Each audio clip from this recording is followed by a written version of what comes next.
The Orlando Magic stole game 1 in Detroit, and they gave us an absolute masterpiece on defense. The game plan for the Magic was to use their size and strength to take away the paint. This is a double drag screen for Cade here. Duren slips into an early roll, and look at Jalen Suggs sink down and erase that lob. That is incredible. So the emphasis was on taking away rolls like this and on packing the paint like on this one. An early blow by causes a switch, so it's a mismatch down low, and watch Paolo come over early, not worried about Stewart in the corner, and the Magic matched up Suggs with Ausar Thompson specifically so he can roam off of him and time up another beauty here. This guy was everywhere. He had a huge first quarter. Check him out again here. He's anticipating this flare play for Cade. He leaves his guy, gets the pick 6 and the flush, a big time scream in Paolo's face, and the mean mug. Come on. Playoff Jalen Suggs is something else. But all right, this one is a sideline out of bounds, and it's a pin down for Cade, only he makes a great backdoor cut. But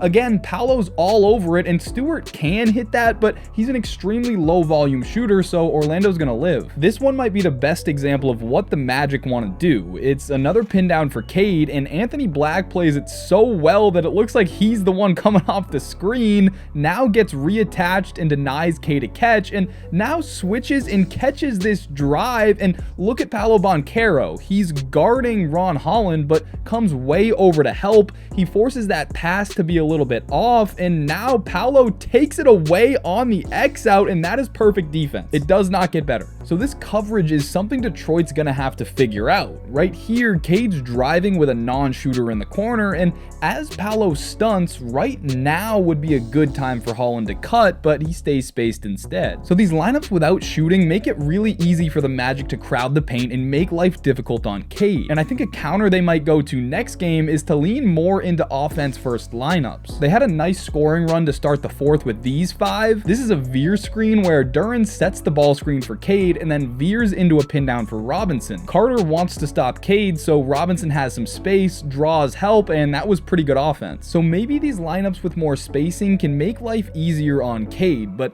let's get back to Orlando's defense, where again they want to take away Jalen Duren's roles. This is a nice job by Black getting underneath that role and hitting Duren. Now Carter stays with him the whole time, and because of Detroit's spacing, the Magic can have multiple guys help contest at the rim. They can also switch this pick and roll depending on who's in the action. Franz does a nice job here switching underneath this and taking away the big fella. Now we know they want to take away the rolls and they want to help off weak shooters, but check this one out. Cade's posting up Suggs here, and Paolo completely leaves Kevin Huerter to come help, and he is wide open, but I don't think Cade ever feels the double, and they end up with a tough 2 there. I did think Cade missed a couple of reads that he normally makes, but overall he created plenty of good looks, and unfortunately for Detroit, some shots just were not falling. The Magic end up with 4 defenders in the paint here. That is another hard dig off the corner, but the Pistons couldn't get it going from deep. Another key to beating Detroit is keeping them off the offensive glass, and I thought Jalen Suggs had some nice moments, boxing out Ausar there, and then I like this one, tapping it to safety while Carter deals with the monstrous Duren down low. Keeping the Pistons off the glass is a team effort, and Orlando held them to a 24.5 offensive rebounding percentage, which is a full 10 percentage points lower than their average. I like this from Carter Jr., fighting off Duren and snagging it with one hand. Controlling the glass is going to be huge in this series. Okay, let's go to the other side of the floor now, where Orlando won the points in the paint battle 54-34. Their physicality was really effective at times, Paolo driving right through Ron Holland here, and I thought Detroit really struggled to match up with him. Tobias Harris is the primary defender, and Paolo just blows right by him here. Robinson falls asleep, and it's a layup for Kane on the cut. This time he gets him isolated, goes right at him, and notice the lack of help from Detroit. He draws a foul there. So after winning in isolation and making a couple of shots, the Pistons started to send that extra defender. This got really interesting. Duren ignores Carter's cut, Stewart takes Carter, but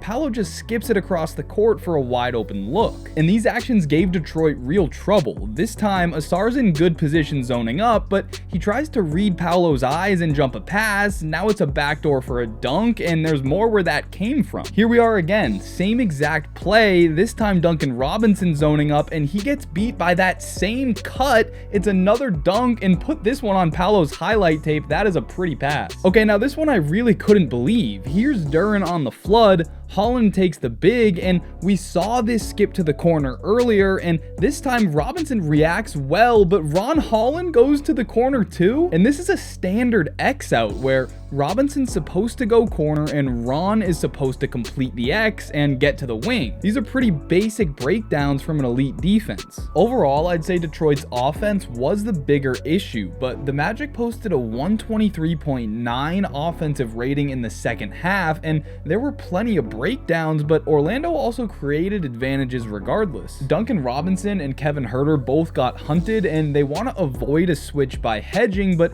these are really tough to recover out of. Before the series, I picked the Pistons in 5, but after seeing the matchup in game 1, I feel confident saying that even if Detroit fixes their breakdowns, even if they shoot better from 3, this series is going to be a lot tougher for the Pistons than a lot of us originally thought.